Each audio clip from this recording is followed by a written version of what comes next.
Fashion expo, fashion festival বা fashion উইকে যখন ইনভলভ থাকি তখন আসলে ফ্যাশন রানওয়ের কাজেই ইনভলভ থাকা হয় এবং ঢাকা মডেলস ফ্যাশন এক্সপোতেও আমি রানওয়ে ডিরেক্টর হিসেবে ইনভলভ আছি। তো যারা পার্টিসিপেট করছে এখানে ডিজাইনাররা for the runway I am choreographing their show.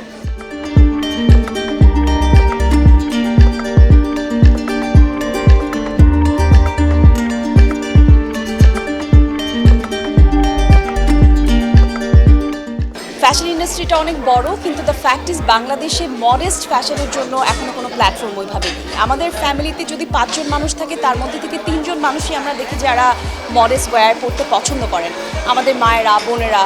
তো সেই জায়গা থেকে এটা একটা বিগ প্ল্যাটফর্ম, নিশ্চয়ই এটা সবার দৃষ্টি আকর্ষণ করবে।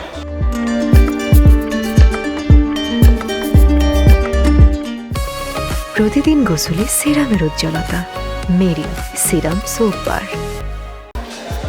সবাইকে আমি রিকোয়েস্ট করব Dhaka models fashion expo Radisson ব্লুতে মে 15 and 16 আসার জন্য আমন্ত্রিত।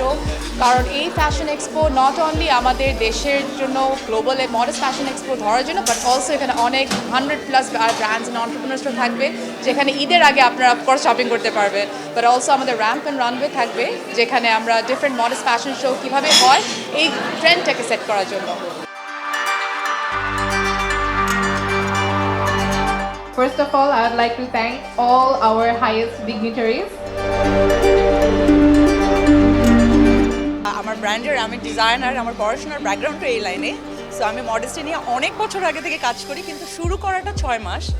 সো এখানে আমি একটা ফ্যাশন শো যেটা হতে যাচ্ছে সেখানে আমি একজন আরও সবার মতোই আমি একজন পার্টিসিপেন্ট।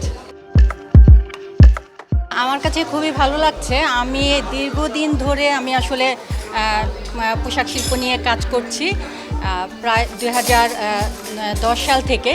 তো আমি বিভিন্ন ধরনের ফেয়ারগুলোতে অ্যাটেন্ড করি, দেশে এবং দেশের বাইরে। কিন্তু এইবারই প্রথম যে আমাদের যে বোরখা, আফায়া বা এই টাইপের একটা ফেয়ারে আমরা অংশগ্রহণ করতে পেরেছি। এটা আমার কাছে খুবই ভালো লাগছে।